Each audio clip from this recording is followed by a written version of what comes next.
Hi friends, ഏവർക്കും നമസ്കാരം. അഡ 24/7 online ക്ലാസ്സിലേക്ക് സ്വാഗതം. നമ്മൾ ഇന്നത്തെ ക്ലാസ്സിൽ നോക്കാൻ പോകുന്നത് RRBയുടെ ഗ്രൂപ്പ് ഡി എന്ന് പറഞ്ഞ ആ നോട്ടിഫിക്കേഷനെ കുറിച്ചാണ്. കഴിഞ്ഞ ദിവസം നമ്മൾ റെയിൽവേയുടെ ഇമ്പോർട്ടൻറ്റ് ജോബ്സിനെ കുറിച്ച് ഒരു വീഡിയോ ചെയ്തിരുന്നു. അപ്പോൾ അതിൻ്റെ താഴെയായിട്ട് ഒത്തിരി കമൻറ്റ്സ് വന്നിട്ടുണ്ട്.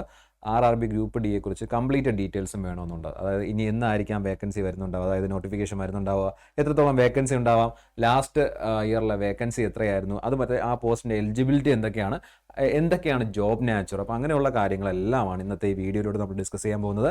ആ ജോബ് പ്രൊഫൈൽ നമ്മൾ നോക്കും, ഏതൊക്കെ ജോബാണ്, എന്തൊക്കെ ജോലിയാണ് ചെയ്യേണ്ടി വരുന്നത്. ഓക്കെ, അതുപോലെ തന്നെ കഴിഞ്ഞ വർഷത്തെ വേക്കൻസി, അതുപോലെ നമുക്ക് എന്നാണ് നോട്ടിഫിക്കേഷൻ വരിക, നോട്ടിഫിക്കേഷൻ വന്നു കഴിഞ്ഞാൽ നമുക്ക് എത്ര സമയം ഉണ്ടാവും പരീക്ഷയ്ക്ക്, അങ്ങനെയുള്ള ഡീറ്റെയിൽസ് എല്ലാം നമുക്ക് ഇന്നത്തെ ഈ വീഡിയോയിൽ നോക്കാം. അപ്പോൾ തീർച്ചയായിട്ടും വീഡിയോ പൂർണ്ണമായിട്ടും കാണുക. RRB ഗ്രൂപ്പ് ഡിയെ കുറിച്ചുള്ള പൂർണ്ണമായിട്ടുള്ള വിവരങ്ങളാണ് ഈ ഒരു വീഡിയോയിൽ ഉൾക്കൊള്ളിച്ചിരിക്കുന്നത്. ഓക്കെ, ശരി. അപ്പോൾ RRB ഗ്രൂപ്പ് ഡി, അപ്പോൾ അതിലേക്ക് നമ്മുടെ കണ്ടന്റിലേക്ക് കടക്കുന്ന മുമ്പേ നമുക്ക് ആദ്യം പറയേണ്ടത് നമ്മുടെ അഡ 24/7 ആപ്പിനെ കുറിച്ചാണ്. അപ്പോൾ ആപ്പ് നിങ്ങൾക്ക് ഇൻസ്റ്റാൾ ചെയ്യാം പ്ലേ സ്റ്റോറിൽ നിന്ന്. അതിനുള്ള ലിങ്ക് ഡിസ്ക്രിപ്ഷനിലുണ്ട്. ആ ലിങ്ക് യൂസ് ചെയ്ത് നിങ്ങൾ എന്ത് ചെയ്യുക, ആപ്പ് ഇൻസ്റ്റാൾ ചെയ്യുക. ആപ്പ് ഇൻസ്റ്റാൾ ചെയ്യുന്ന എന്തിനെന്ന് ചോദിച്ചു കഴിഞ്ഞാൽ നിങ്ങൾക്ക് ആവശ്യമായിട്ടുള്ള ഫ്രീ സ്റ്റഡി മെറ്റീരിയൽസ് എല്ലാം, ഫ്രീ കാര്യങ്ങൾ, എക്സാംസ് ആയിക്കോട്ടെ, PDF ആയിക്കോട്ടെ, നോട്ട്സ് ആയിക്കോട്ടെ, എല്ലാ കാര്യങ്ങളും നിങ്ങൾക്ക് എന്ത് ചെയ്യാൻ പറ്റും, അഡ 24/7 ആപ്പ് വഴി ലഭ്യമാണ്. അപ്പോൾ തീർച്ചയായിട്ടും ആ കാര്യങ്ങളെല്ലാം യൂട്ടിലൈസ് ചെയ്യുക. ആപ്പ് ഇൻസ്റ്റാൾ ചെയ്യുമ്പോൾ നമ്മൾ ഈ ഒരു ഹോം പേജിലേക്കായിരിക്കും വരുന്നത്. അവിടെ നിന്ന് ഈ സ്റ്റഡി മെറ്റീരിയൽ എന്ന് പറയുന്ന ടാബ് നമ്മൾ ക്ലിക്ക് ചെയ്യുമ്പോഴത്തേനും ഈ ഒരു ലിസ്റ്റ് വരും. ഇതിനകത്ത് കണ്ടോ, ഡെയിലി ക്യൂസസ് ഉണ്ട്, ജോബ് അലർട്ട്സ് ഉണ്ട്, കറണ്ട് അഫേഴ്സ് ഉണ്ട്, ഡെയിലി കറണ്ട് അഫേഴ്സ് ഉണ്ട്. നമുക്ക് ആവശ്യമായിട്ടുള്ള നോട്ട്സും ആർട്ടിക്കിൾസും PDF എല്ലാ കാര്യങ്ങളും നമുക്ക് എന്ത് ചെയ്യാൻ പറ്റും, ഇവിടെ നിന്ന് കിട്ടും. ഇനി എന്തെങ്കിലും പ്രീമിയം സ്റ്റഡി മെറ്റീരിയൽസ് ആണ് നിങ്ങൾക്ക് വേണ്ടതെന്നുണ്ടെങ്കിൽ Y907 എന്നുള്ള കൂപ്പൺ കോഡ് യൂസ് ചെയ്താൽ മാക്സിമം ഡിസ്കൗണ്ട് നിങ്ങൾക്ക് അവിടെ കിട്ടും കേട്ടോ. അപ്പോൾ ആ കാര്യങ്ങൾ ഓർത്തുള്ള എക്സാംസ്, അതുപോലെ PDF, അതുപോലെ നോട്ട്സ്, ആ ഡീറ്റെയിൽസ് നമ്മളിവിടെ കാണിച്ചിരിക്കുന്നത്. അപ്പോൾ ഇതെല്ലാം നിങ്ങൾക്ക് വേണ്ടിയിട്ടുള്ളതാണ്. ഇതെല്ലാം യൂട്ടിലൈസ് ചെയ്യുക. ഇനി നമുക്ക് കാര്യത്തിലേക്ക് കിടക്കാം. ശരി, അപ്പോൾ ഇത് നമ്മുടെ റെയിൽവേയുടെ RRBയുടെ ആനുവൽ കലണ്ടർ, ആനുവൽ എക്സാമിനേഷൻ കലണ്ടറാണ്. ജനുവരി മാർച്ചിൽ ALP നോട്ടിഫിക്കേഷൻ വരുമെന്ന് പറഞ്ഞ് വന്നിട്ടുണ്ട്. ഓക്കെ, ഏപ്രിൽ ജൂണിൽ ടെക്നീഷ്യൻസ് വന്നു. ഇനി ജൂലൈ സെപ്റ്റംബറിൽ നോൺ ടെക്നിക്കൽ പോപ്പുലർ കാറ്റഗറി, അതായത് ജൂലൈ ടു സെപ്റ്റംബർ ആ ഒരു ടൈം പീരീഡിനുള്ളിലാണ് ഈ പറഞ്ഞിരിക്കുന്ന NTPCയുടെ അതുപോലെ JEE പാരാമെഡിക്കൽ കാറ്റഗറീസിൻ്റെ എന്ത് പറയുക നോട്ടിഫിക്കേഷൻ വരുന്നത്. ഇനി നമ്മുടെ പോസ്റ്റ് ഒക്ടോബറിലായിരിക്കും നമ്മൾ എന്ത് ചെയ്യുന്നത്, ഈ ഒരു നോട്ടിഫിക്കേഷൻ എക്സ്പെക്ട് ചെയ്യുന്നത്. ഒക്ടോബർ മാസമായിരിക്കാം ഈ ഒരു നോട്ടിഫിക്കേഷൻ വരാൻ സാധ്യത. അതായത് level 1 means group D post ആണ് കേട്ടോ, ഗ്രൂപ്പ് ഡി പോസ്റ്റ് ആണ്.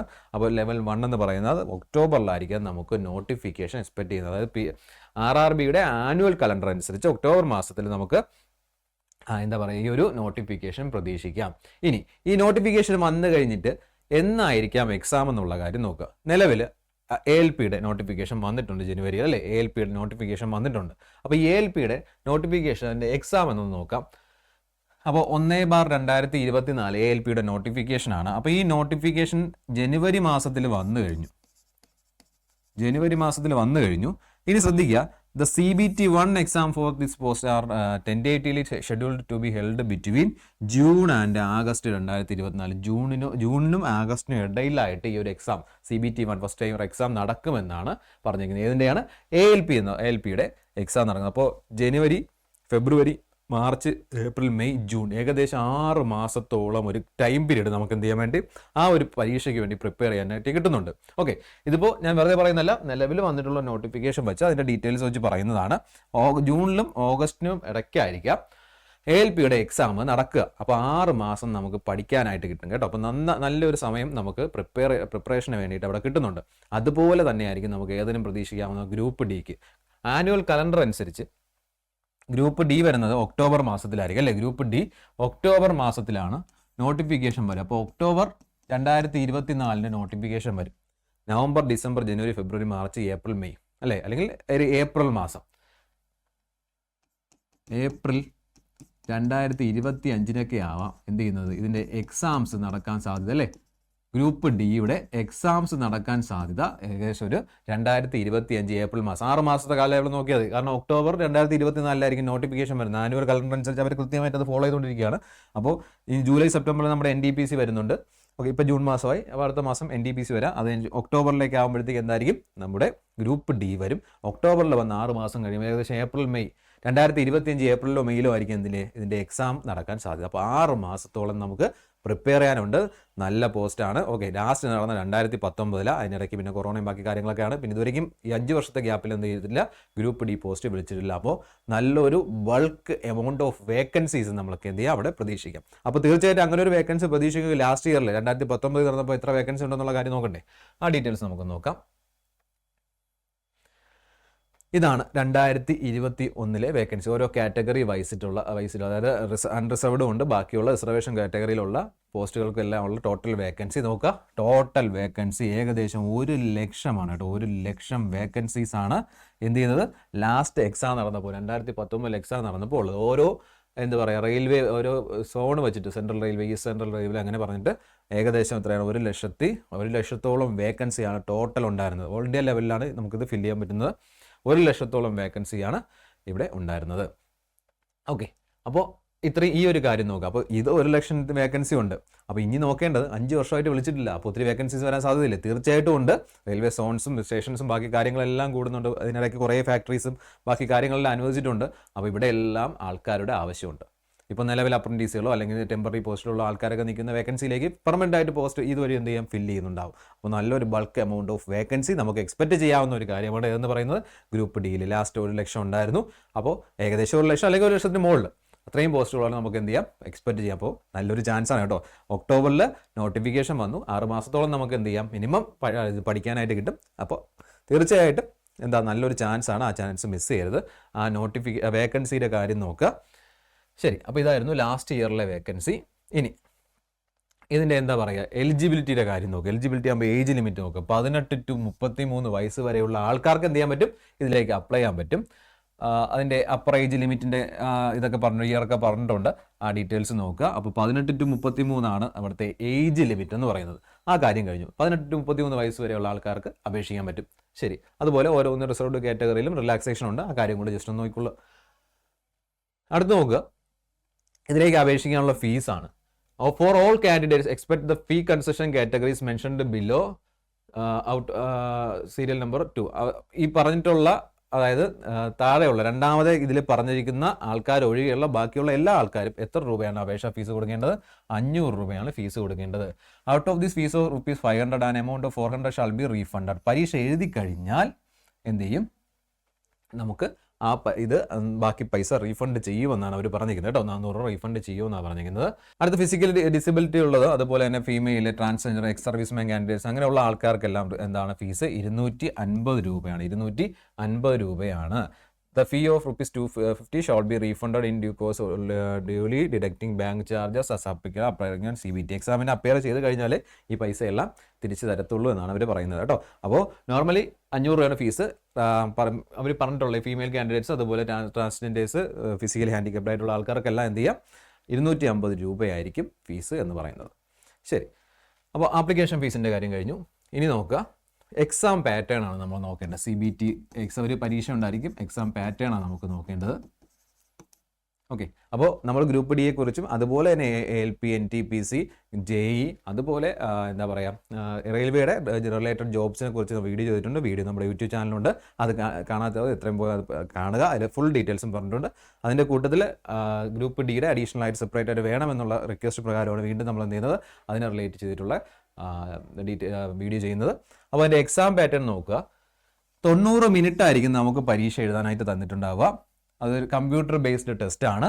ഓക്കെ, ജനറൽ സയൻസിൽ 25 ക്വസ്റ്റ്യൻ, മാത്തമാറ്റിക്സിൽ 25 ക്വസ്റ്റ്യൻ, റീസണിങ് 30 ക്വസ്റ്റ്യൻ, അതുപോലെ general awareness and current affairs 20 question. Total number of question 100. അപ്പോൾ 100 ക്വസ്റ്റ്യൻ 90 മാർക്കിനാണ് ഈ ഒരു എക്സാം എന്ത് ചെയ്യുന്നത്, കണ്ടക്ട് ചെയ്യുന്നത്. അതിൽ ഓരോ സെക്ഷനിൽ നിന്നും എത്ര മാർക്ക് വീതം വരുന്നു എന്നുള്ള കാര്യവും ശ്രദ്ധിച്ചോളൂ കേട്ടോ. ശരി, രണ്ടാമത് ഇതിൻ്റെ ഫിസിക്കൽ എഫിഷ്യൻസി ടെസ്റ്റാണ്. അപ്പോൾ ഈ CBT കഴിഞ്ഞതിന് ശേഷം ഇതിൻ്റെ എക്സാം ഒരു സെലക്ഷൻ മോഡെന്ന് പറഞ്ഞാൽ ഒരു കമ്പ്യൂട്ടർ ബേസ്ഡ് എക്സാം ഉണ്ട്. അതിനുശേഷം ഫിസിക്കൽ എഫിഷ്യൻസി ടെസ്റ്റാണ്. അത് കഴിഞ്ഞ് ഡോക്യുമെൻ്റ് വെരിഫിക്കേഷനും പിന്നെ മെഡിക്കൽ എക്സാമിനേഷനും കഴിഞ്ഞിട്ടായിരിക്കും റാങ്ക് ലിസ്റ്റ് ബാക്കി നിയമനത്തിൻ്റെ കാര്യത്തിലേക്ക് പോകുന്നത്. ഓക്കെ, രണ്ടാമത് ഫിസിക്കൽ എഫിഷ്യൻസി ടെസ്റ്റാണ്. Based on the merit of the candidates in the CBT, candidate shall be called for PET 3 times the community wise total vacancy. ഓരോ കാറ്റഗറി ഉള്ള വേക്കൻസിയുടെ 3 ഇരട്ടി ആൾക്കാരെ വിളിച്ചിട്ട് അങ്ങനെയാണ് എന്ത് ചെയ്യുന്നത്. അത് അങ്ങനെ പറഞ്ഞിരിക്കുന്നെങ്കിൽ അതിനകത്ത് മാറ്റം വരുത്താനുള്ള ഇത് അവർക്കുണ്ടെന്ന് അവർ പറഞ്ഞിരിക്കുന്നത് കേട്ടോ. 3 ഇരട്ടി ആൾക്കാരെ ഫിസിക്കൽ എഫിഷ്യൻസി ടെസ്റ്റിനെ വിളിച്ചിട്ടാണ് ബാക്കി കാര്യങ്ങൾ പ്രൊസീഡ് ചെയ്യുന്നത്. അതിൽ മെയിൽ കാൻഡിഡേറ്റ്സിന് should be able to lift and carry 35 kilogram of weight for a distance of 100 metres in 2 minutes. 2 minute കൊണ്ട് 100 മീറ്റർ 35 കിലോ ചുമന്ന് നടക്കണം. ഓക്കെ, അതിൻ്റെ കൂട്ടത്തിൽ should be able to run for a distance of 1000 metres in 4 minute 15 second. ഒറ്റ ചാൻസേ ഉള്ളൂ. അതായത് 1000 metre എത്രയാണ്? 4 മിനിറ്റ് 15 സെക്കൻഡ് കൊണ്ട് ഓടണം. അതുപോലെ 2 മിനിറ്റ് 100 മീറ്റർ, 2 മിനിറ്റ് കൊണ്ട് 100 മീറ്ററിൽ ഒരു 35 കിലോഗ്രാം വെയിറ്റ് ക്യാരി ചെയ്ത് എത്തണം എന്ന് പറഞ്ഞിട്ടുണ്ട്. അത് ഫീമെയിൽ കാൻഡിഡേറ്റ്സ് വരുമ്പോഴത്തേക്കും 20 കിലോഗ്രാം 100 മീറ്റേഴ്സ് ഇൻ 2 മിനിറ്റ്സ് തന്നെയാണ്. അതുപോലെ 1000 മീറ്റർ 5 മിനിറ്റ് 40 സെക്കൻഡ് കൊണ്ട് ഓടി എത്തുക എന്നുള്ളതാണ് മെയിലിനും ഫീമെയിലിനുമുള്ള ഫിസിക്കൽ എഫിഷ്യൻസി ടെസ്റ്റ് എന്ന് പറയുന്നത്. അത് നോക്കിക്കോളൂ. ശരി, ഇനി രണ്ടാമത്തെ നോക്കുക. ഓരോ പോസ്റ്റ് ഉണ്ട്. നമ്മൾ മിക്കവാറും ചോദിക്കുന്നത് ഗ്രൂപ്പ് ഡി പോസ്റ്റ് എന്ന് പറഞ്ഞാൽ എന്താണ്, അല്ലെങ്കിൽ എവിടെയൊക്കെ ആയിരിക്കും നമുക്ക് നിയമനം കിട്ടുന്നത്, എന്തായിരിക്കും ജോബ് നാച്ചർ, അങ്ങനെയുള്ള കാര്യങ്ങളാണ് ചോദിച്ചത്. അപ്പോൾ അതിനകത്തുള്ള ഈ ഒരു 17 പോസ്റ്റിൻ്റെ കാര്യം നിങ്ങൾ നോക്കുക. ഇത് കഴിഞ്ഞ നോട്ടിഫിക്കേഷനിൽ നമുക്ക് വന്നിട്ടുള്ള ഡീറ്റെയിൽസ് ആണ്. ഓക്കെ, ഇത്രയും പോസ്റ്റുകളിലേക്കാണ് ഈ ഒരു നിയമനം നടക്കുന്നത്. ഇതിനെല്ലാമുള്ള minimum education qualification 10th pass or ITI from institution recognised by NCVT, SCVT or equivalent or National Apprenticeship Certificate granted by NCVT എന്നാണ്. അപ്പോൾ ഇതിൽ മിക്കവരും ചോദിക്കുന്നത് ITI വേണോ, ITI മസ്റ്റ് ആണോ? അപ്പോൾ ഇതുവരെയ്ക്ക് ITI മസ്റ്റ് ആക്കിയിട്ട് ഒരു കാര്യമില്ല. കാരണം ഇടയ്ക്ക് ITIയിലുള്ള ആൾക്കാർ ITI ക്വാളിഫിക്കേഷൻ ഉള്ള, കാരണം ടെക്നിക്കലാണ്, അസിസ്റ്റൻ്റ് ഇതൊക്കെ വരുമ്പോൾ ടെക്നിക്കലാണ്. അപ്പോൾ ITI ഉള്ള ആൾക്കാർ ഇടയ്ക്ക് കംപ്ലൈൻറ്റൊക്കെ പോയിരുന്നു, പക്ഷേ അതാക്കിയിട്ടില്ല കേട്ടോ. അവരുടെ നോർമലുള്ള ആൾക്കാർക്കും 10th ക്ലാസ് പാസ്സായ ആൾക്കാർക്ക് എന്ത് ചെയ്യാം, ഓപ്പൺ കോമ്പറ്റീഷൻ കോമൺ ആണ്, അത് സെപ്പറേറ്റ് ഒരു ഇതൊന്നുമില്ല കേട്ടോ. ITI നിർബന്ധമില്ല, ഓറിട്ടാണ് പറഞ്ഞിരിക്കുന്നത്. 10th പാസ് ഓർ ITI എന്നുള്ള ഇതിലാണ് പറഞ്ഞിരിക്കുന്നത് കേട്ടോ. 10th ക്ലാസ് വിജയം അല്ലെങ്കിൽ ITI എന്നാണ് പറഞ്ഞിരിക്കുന്നത്. ശരി, ഏജ് ലിമിറ്റ് നമ്മൾ ഓൾറെഡി കണ്ടു, 18 to 33 വയസ്സ് എന്നുള്ളതാണ്. ഫസ്റ്റ് നോക്കുക, assistant workshop, assistant bridge, assistant CW, assistant deport and stores. അപ്പോൾ അസിസ്റ്റന്റ് വർക്ക്ഷോപ്പ്, ട്രെയിനിൻ്റെ ബാക്കിയുള്ള അറ്റകുറ്റപ്പണികളും ബാക്കി കാര്യങ്ങളെല്ലാം ചെയ്യുന്നതിന് റെയിൽവേ സ്റ്റേഷനിൽ ആൾക്കാരുണ്ടാവും. അപ്പോൾ അതിൻ്റെ ആ ഒരു ലെവലിലേക്കുള്ള, അതായത് വർക്ക്ഷോപ്പിലേക്ക് അങ്ങനെയുള്ള കാര്യങ്ങളിലേക്കുമുള്ള പോസ്റ്റിംഗ് ആണ് എന്ത് ചെയ്യുന്നത് ഈ ഒരു ഇതിൽ. ഈ അസിസ്റ്റന്റ് ബ്രിഡ്ജ് എന്ന് പറയുമ്പോഴത്തേനും നമ്മുടെ റെയിൽവേ ഈ പാലങ്ങളൊക്കെ ഉണ്ടാക്കുമല്ലോ, റെയിൽവേ ക്രോസ് ആയ പാലങ്ങളൊക്കെ ഉണ്ടാക്കുമല്ലോ, എഞ്ചിനീയറിംഗ് വിഭാഗം. അപ്പോൾ അതിൻ്റെ അവരെ അസിസ്റ്റ് ചെയ്യാമെന്നുള്ള പോസ്റ്റാണ്.